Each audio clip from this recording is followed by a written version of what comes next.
Almirola caught those two guys side by side. Unfortunately for him, oh, an aggressive move. Is this going to work? Final lap. The 10 making contact with Suarez.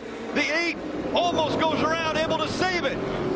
That pass for Bowman over Elliott puts him in. And Almirola passing Suarez will eliminate the 42, I believe, as we have a race for the lead on the right side of the screen. 42 drops below the cutoff line. Now the race for the win on the right side. I think Jimmy Johnson, big wreck. Almirola made it through. I think Jimmy Johnson has enough points. He can push the issue right here. We had a lot of people have problems. The fight for the win, the fight for the playoff transfer.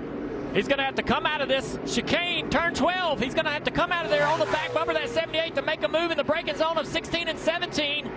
Yeah, so 48's only 7 points to the good, so he may not afford it. But look, he's there. What a great corner.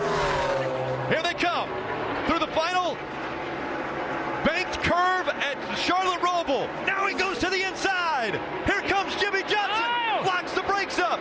Oh, he's and he's going to slide. He slides through the middle. Truex gets tagged. Now it'll be a fight for the finish line. Ryan Blaney in the 12 will win. He stopped. He came to a full stop to make sure that he was good with NASCAR. Where's he going to finish? It's showing 1 point to the good. Oh, my goodness. Yeah. There's never enough. Yeah.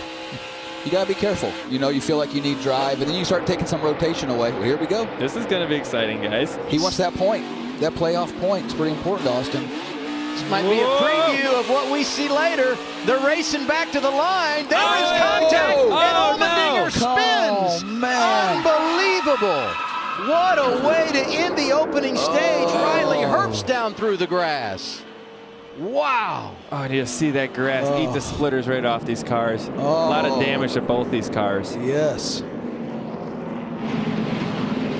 That is not at all what I expected to see. No. Watching last year's race, Chase Briscoe. What was that? What an idiot. That was Austin Cindric. And without seeing a replay yet, I mean, from what I saw, this, racing really hard, trying to get that stage point, trying to get a playoff point. 3 of the best 5 cars here, probably torn up. And here we go. This is breaking into the final chicane here. 22 gets braked in there really good. All over him. Able to get to the inside here. I think so. So yeah, it did look like the 16 is easing down, but what's your evaluation as you guys watch that? You look at AJ, he's grabbing gears. Yeah. I'll talk about it. AJ's grabbing gear, and you can see it pretty clear there. Austin's inside of him just barely, and AJ's trying to rub on him and say, hey, just give it up a little bit, Austin, before we get to it, and Austin doesn't. And And here's the thing, guys, that double yellow line, you can go below that to this weekend. Couldn't last weekend on the big track, but on the road course, you can go below that double yellow line here.